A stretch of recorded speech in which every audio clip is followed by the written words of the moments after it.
Oh, Nelly, libre mo naman ako. Tagal-tagal mo na akong di nililibre. Diyos ko, buti na lang nakipaglabada ako kanina. Meron ako sweldong 600 eh. Dilibre talaga kita.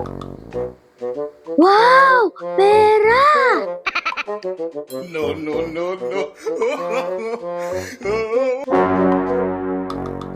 Uy, thank you ah. Okay na, tara na. Hmm?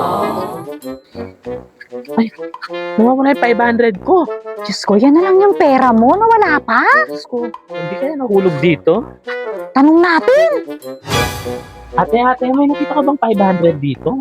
Oo nga, may nakita ka bang pera? Ate, sagot naman, please. Ate, sumagot ka naman, ate. Ay, may sakit siya. Basta ko pala napagtanungan na. Sorry, ate. Kawawa. Sa iba na lang tayo magtanong. Oo nga. Iba na lang. Ano ba nagsasabi mo? Hindi ko maintindihan. Doon? Ano? Ano, Eva? Ano sabi niya?